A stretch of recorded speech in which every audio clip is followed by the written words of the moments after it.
Diane Dahn was always a free spirit. She grew up in New Jersey, but spent a year away from her family as an exchange student in Austria. She was 4 years older than her sister Victoria, but the two were still very close.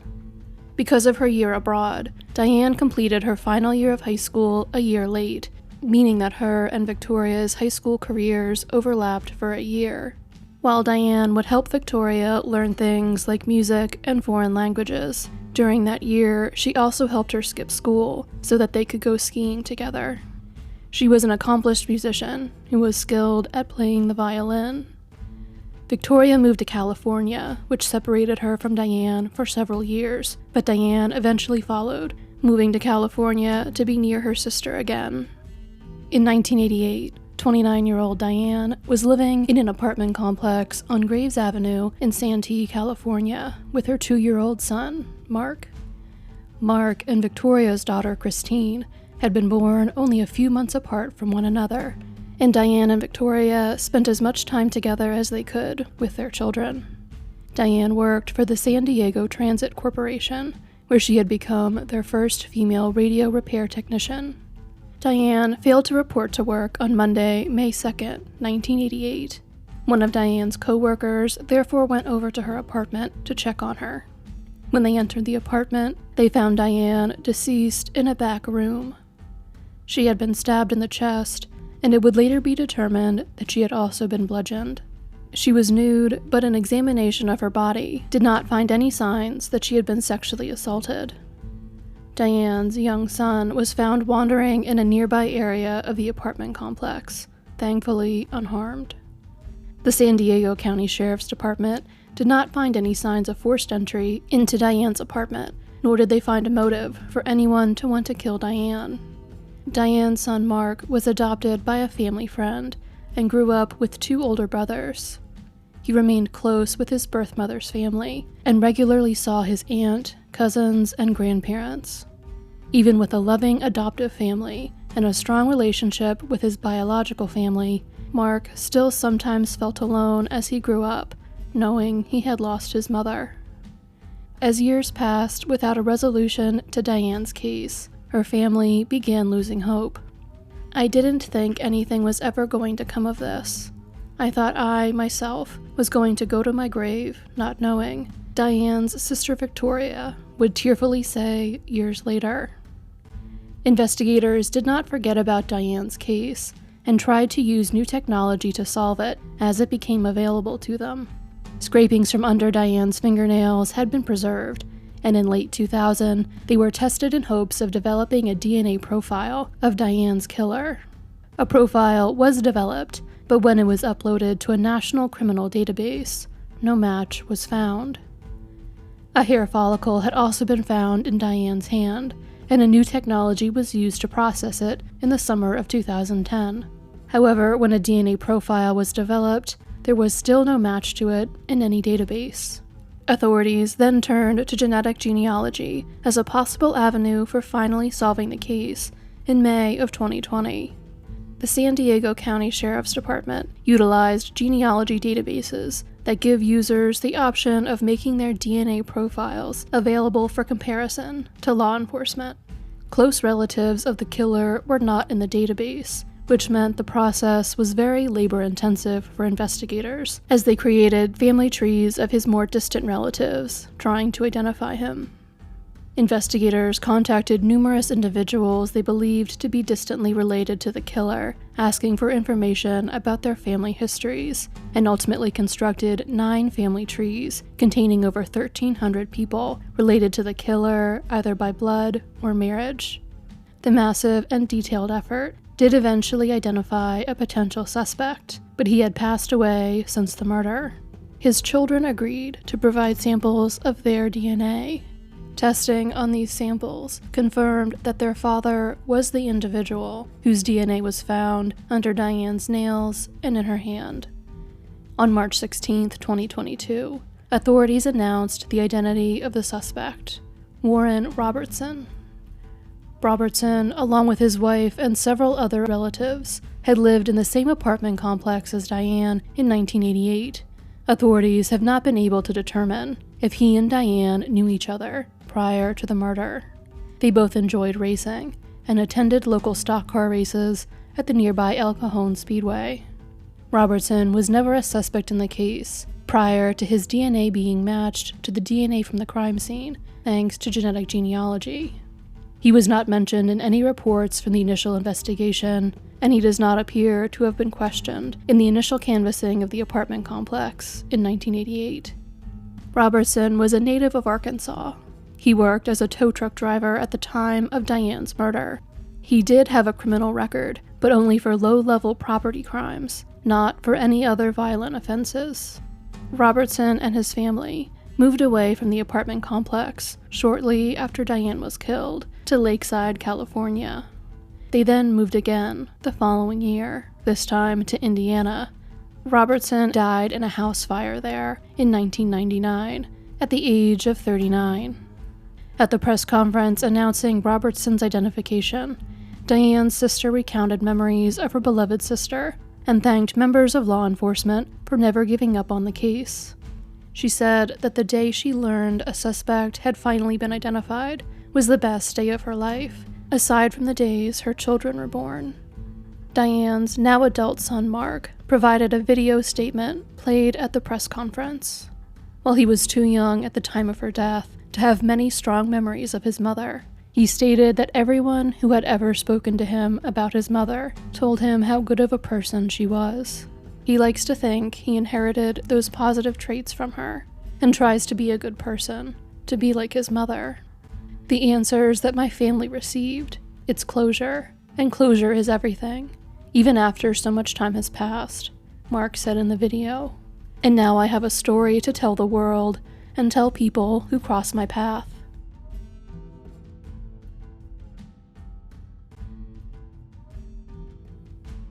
In 2007, 18-year-old Anita Knutson was a freshman at Minot State University in North Dakota, where she was studying elementary education. In addition to attending classes, she also worked at a local hotel and was making a variety of new friends in her new city. While she had left her family home in Butte, North Dakota, approximately an hour's drive from Minot, to attend school, she remained very close with her family and was in regular contact with them. According to Anita's younger sister Anna, Anita could make whoever she was speaking to feel as though they were the most important person in the world. Over the first weekend in June of 2007, Anna was at the North Dakota State Baseball Tournament with her father to watch her brother Daniel play. While at the tournament, Anna and her father realized that neither they nor Anita's mother had heard from Anita all weekend, which was strange. They had all tried calling Anita as usual, but they realized that she had returned no one's calls. Anita's family grew even more concerned when they learned she had not reported to work on Saturday, June 2nd, which was unheard of for Anita, who was responsible in all things, including her job. Anita's worried father, Gordon, therefore drove to Minot that Monday, June 4th, 2007, to check on his daughter at her apartment. He saw Anita's car parked outside, but she did not answer the door when he knocked on it. The door was locked, so Gordon walked around to his daughter's bedroom window. The window was open, and the screen was missing. Looking through the open window, Gordon could see Anita lying on her bed. He reached out to her through the window, but found that she was cold when he touched her.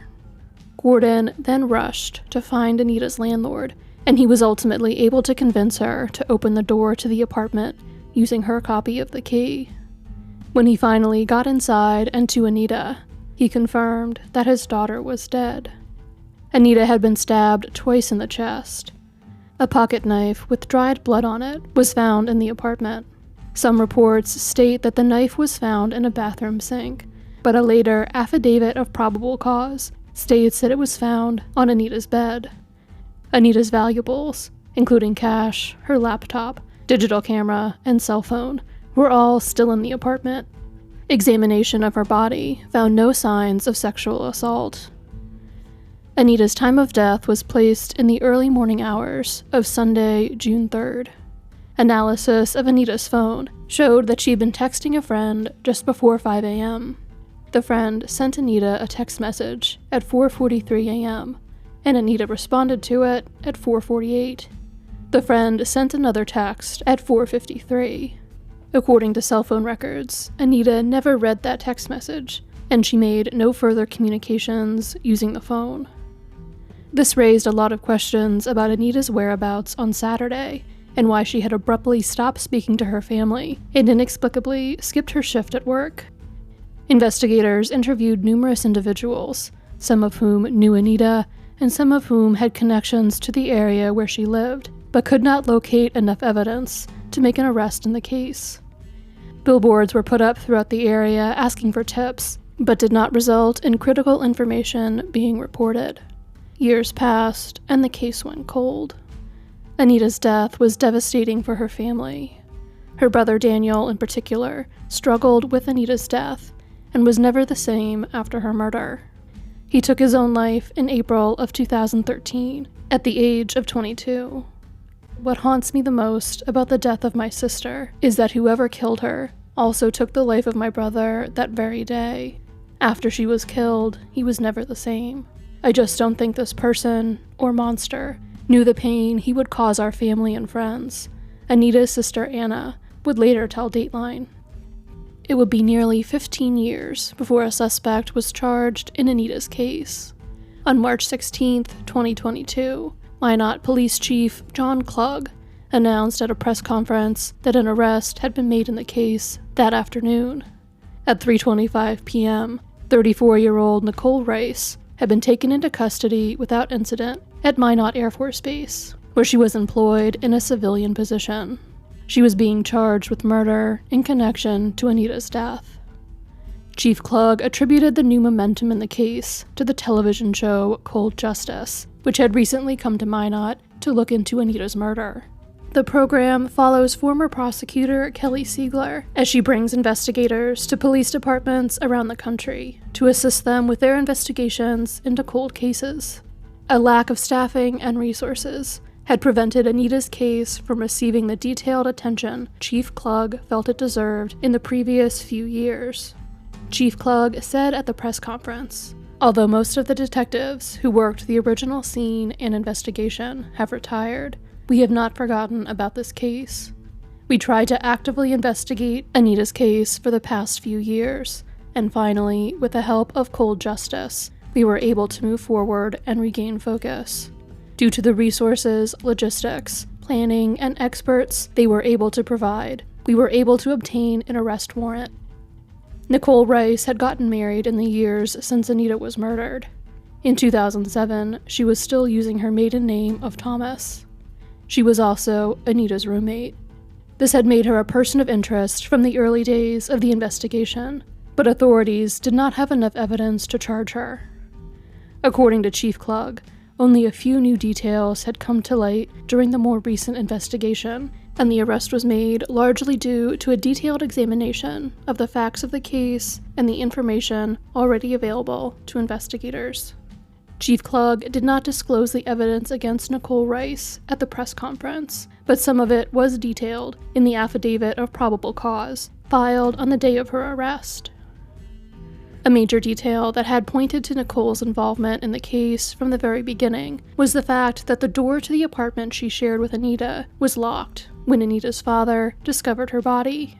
The lock on the front door was a type that had to be both unlocked and locked with a key. There was no way for someone to lock the door without using a key. Anita, Nicole, their landlord, and a maintenance worker were the only people who had keys.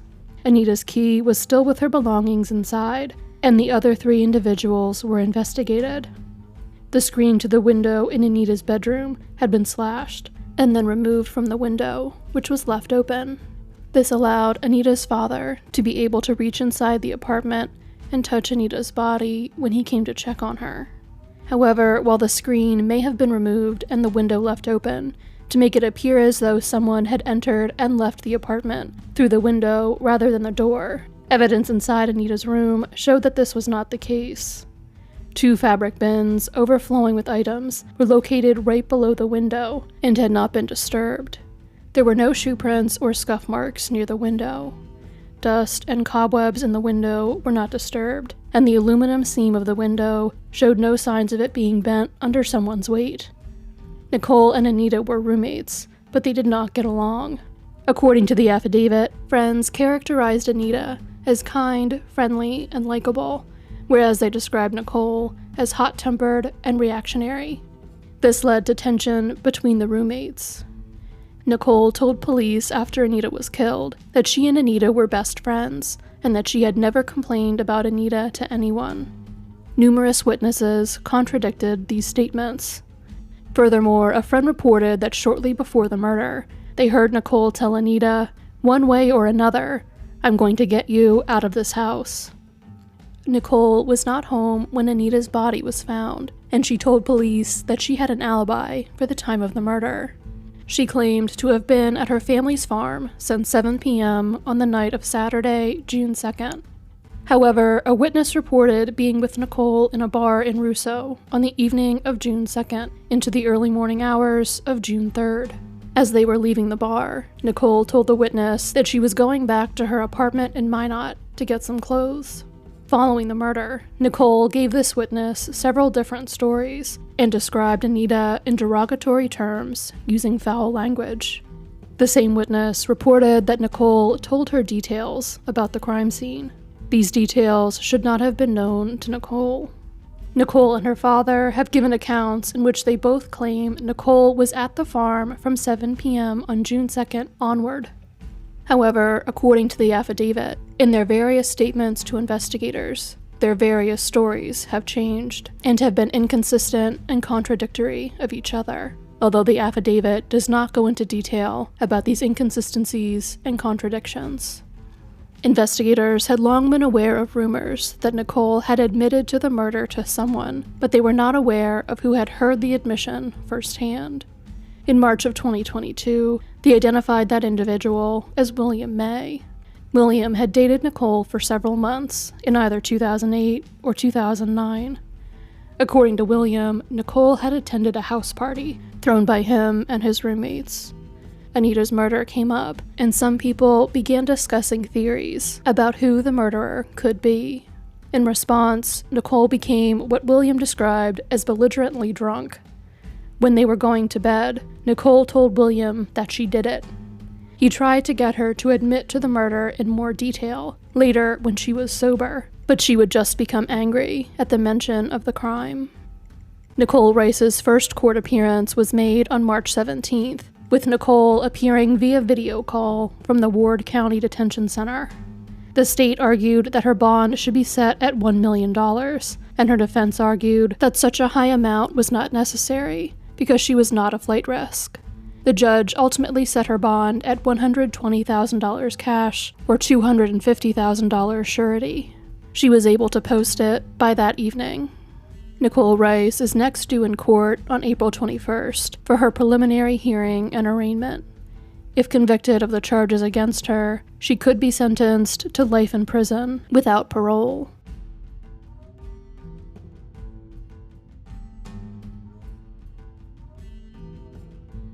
The summer of 1992 was a difficult time for Nona Cobb. The 29-year-old was a widow and had lost custody of her 3-year-old son Josh 7 months earlier. Nona's sister Vicky and her husband had custody of the little boy. Nona loved her son very much and was very proud of him. She called her sister every day to check in on Josh. Nona was struggling with a drug problem. While her family did not support her drug use, they still loved her. She loved us and we loved her. Just because you do something wrong doesn't mean you stop loving her, her sister Vicky would later tell the Winston-Salem Journal. Nona was last seen alive on the night of July 6, 1992. She was seen getting into a truck with a man at the Welcome Center on Interstate 85 in Cleveland County, North Carolina, south of Kings Mountain. Her body would be discovered at 6:15 the following morning along the northbound side of Interstate 77 in Surry County, North Carolina. She had been strangled. There were few early leads in Nona's case. The first major suspect for her murder was identified in 1995. Sean Patrick Goebel was a truck driver from Asheboro, North Carolina, and was questioned about Nona's murder after a fingerprint tied him to another killing. He denied any involvement in Nona's case. Later that year, police were able to eliminate him as a suspect in Nona's murder based on DNA evidence collected from her body.